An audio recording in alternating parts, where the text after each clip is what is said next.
Hi, how are you? It's me, Brady. Welcome back. I will be your host for the afternoon, and I want to talk about this lighting setup that I did. Now, it's not too often that you get to shoot the same setup in 4 different ways. It's not practical most times, but I did have that opportunity in the short that I shot a couple months back, that one called Petunia that we've talked about. And one of the scenes was a passage of time. So we had to kind of show him in the same spot, in the same home, but the time is passing. So we opted for this kind of like lapsing of time, light changing kind of scene with these shots kind of interchanging and fading into each other as the day progresses.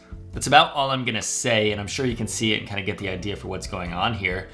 But essentially, I want to talk to you about, one, how we lit this. I want to break down this whole scene, but I also want to talk to you about why we did everything and also what changed as the day progressed, because we shot this all at like noon, like 12 o'clock, and there were actually times that I was there and I was like, wait, it's not like 7 p.m. So I want to break that all down for you, so we might as well go ahead and dive right in. So by playing these out, you can see that he's sitting on this couch. This is the home base, and we just had the camera static, not moving at all for any of these shots as we changed the setup.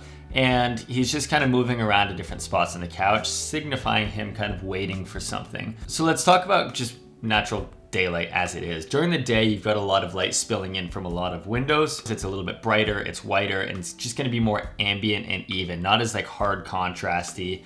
So I knew I wanted that in mind. And then as the sun goes down, the sun gets warmer. It gets a lot more contrast. You get hard beams of light, and you start to see this divide, or this a dynamic image of like bright brights and very dark darks. So I knew that I needed to get from point A to point B, but let's go ahead and talk about how we did that. So this first shot that we are going for was more along the lines of like 3 or 4 p.m. So let's talk about outside, because that sunlight is gonna stay there the entire day. We're just gonna be making changes with it. So the fixture that we had motivated as the sun was outside on the patio.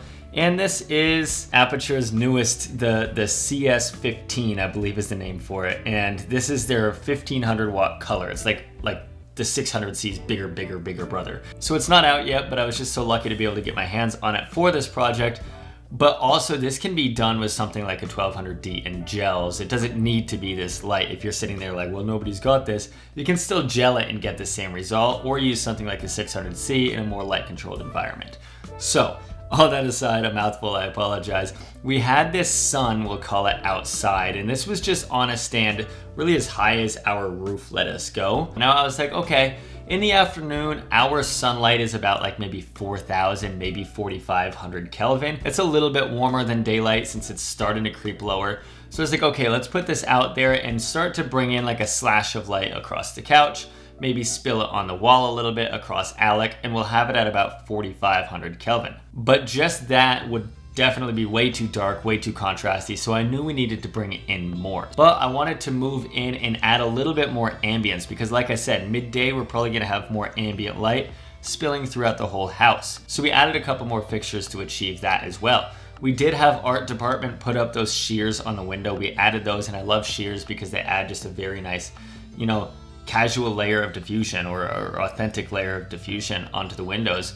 So behind one of the shears that you don't see in camera, we took, I think it was an Amaran F22 or maybe an F21, and we put that just outdoors as well. And I had that probably matching, I think we put it to like maybe 4,500 Kelvin or maybe 5,000 Kelvin. And we put that just with its softbox that it has, and we put that through the shears as well. So now not only do we have a shaft of sunlight coming in, we also have like a blooming, nice soft light coming from those shears, as if the skylight is kind of bouncing in also, and just creating some more window motivated light. But I was looking at Alec, and he wasn't getting enough of this nice soft wrap of light that I wanted. So we just added one more fixture as well right here. So we're really almost making like a cove. And that fixture was an Amaran F21C, and I think it was set to matching whatever the other one was. So maybe a 4,500 or 5,000 Kelvin.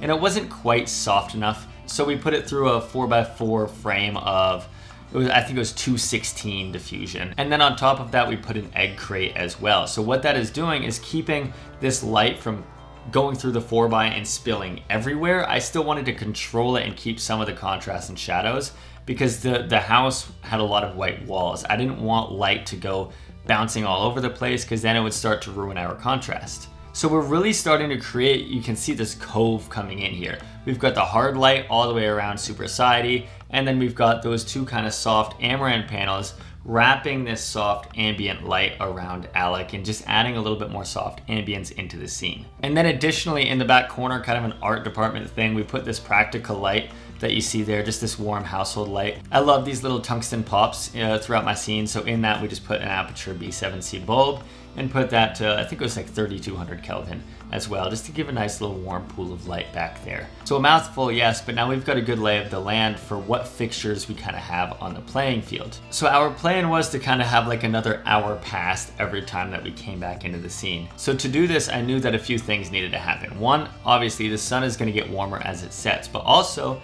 the direction of your light matters too. Your sun's going to be coming from a lower angle, so be mindful of that. And then also later in the day, you start to get this more like contrasty scene. You're not going to have this ambient spilling in.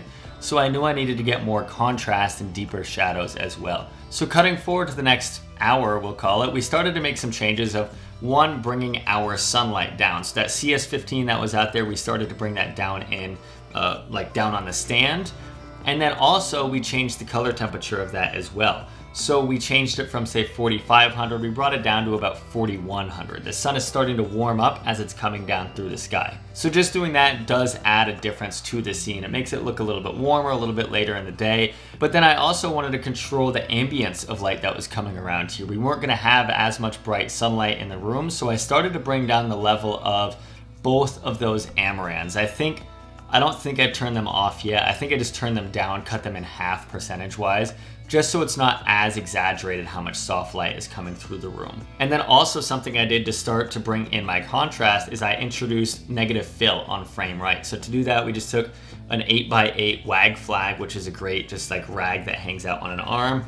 And we just kept that really far out to start to introduce a little bit of contrast, knowing that each scene I would walk that in a little bit closer. So changes, yes, between the two, we'll call it shot 1 and shot 2. But then I wanted to keep consistent changes as we moved to later in the day. So shot 3, we'll call it, you start to get this really sunset-y feel. You can see more haze was introduced just because in Hollywood, we always have more haze at sunset. We just wanted to do that to really show the shafts of light and the blooming of the window. But also those soft lights that were outside, we dialed down even more. I think that the inside 4x4, that one with the 216, I think we cut that off completely at this point. And then the one behind the Shears, we just had a little bit of glow just to provide a little bit more ambience. And then the CS15 that was outside, we dropped again. I think we dropped that to about like 3,500 Kelvin. So you really start to see the warmth of it. And then we also brought the level of it down. So it's really coming sidey across the couch. You can see it high up on the wall, on frame right. And it's really giving us this sunset feel now. And then lastly, just to get more contrast, I started to walk in that negative fill even more for this shot. And then our last one, our sunset shot, we'll call it like 10 minutes before sunset. You just got this really deep warmth to the scene, and you've got this really hot sunlight coming in on his face. A lot of deep contrast, and to get this, we just brought the CS15 down almost to like horizontal. And then I want to say I had the color temperature at this one at like 2,800 or 3,000 just to be really, really warm. And at this point, all of the other fixtures were off except for the bulb that you see in the background. So we had no ambient light coming around. The sun was kind of the only driving factor. We were getting some of this kind of ambience and bounce throughout the room, but that was the only light at this point.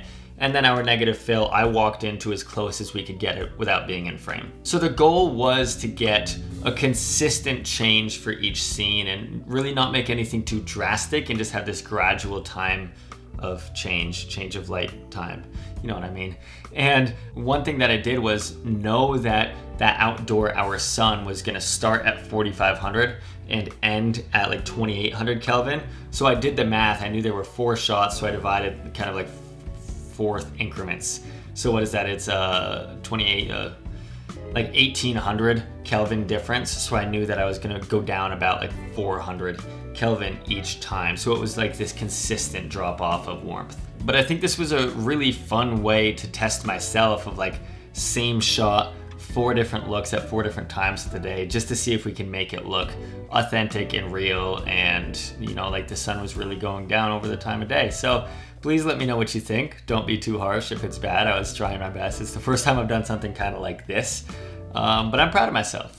I think it's really fun. So let me know in the comments if you've had any times where you've had to do a passage of time or anything like that that's similar to this. And I want to add that if you want to take your lighting to the next level, maybe you're just a very new beginner, or you've been doing this for a while and want to polish things off, I've actually created a full course on lighting that is tailored for, you know, absolute beginner, learning the basics all the way through becoming a working professional. So if that interests you, I'm going to leave a little link down below. But that's all that I've got for you guys, and I'll see you in the next video. Cheers.